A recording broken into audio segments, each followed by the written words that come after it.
Good day guys, sa video na to ay sasagutin ko ang isang tanong ng kapwa ko operator at ang tanong niya ay kung in demand nga ba ang excavator operator dito sa New Zealand. Ang sagot dyan ay in demand siya, depende sa availability o hiring. Kumpara naman sa mga ibang machine, mas pasasabi kong in demand siya dito.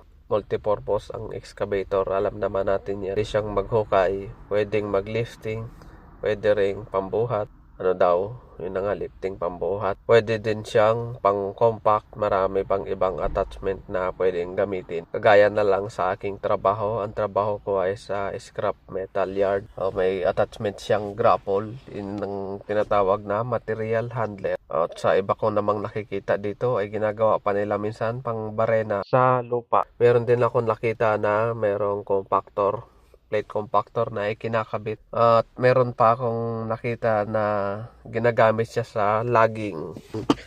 Pagputol ng mga kahoy, yun, ginagamit din nilang pangkamada, saka pang chop-chop, ganon.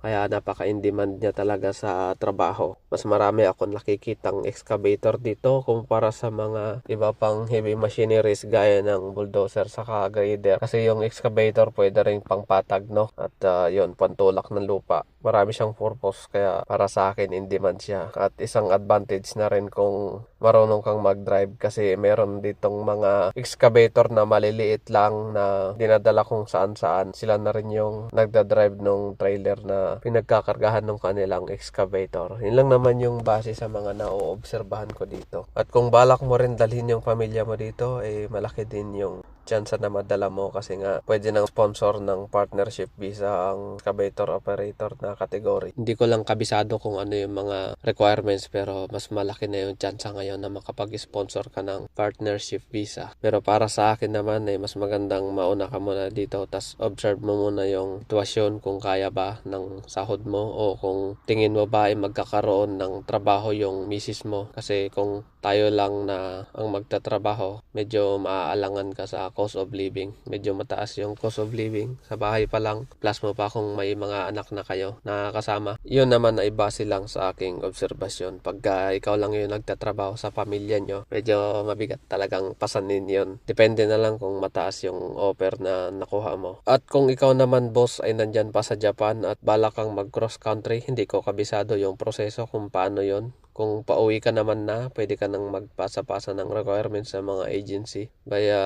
Gmail nila, sa mga email nila o kaya sa mga website. Pinakamaganda niyan kung may profile ka sa workabroad.ph, doon ka pwedeng magpasa, kagaya ng aking ginawa dati nung ako ay nag-apply, nung ako ay nasa Pilipinas pa.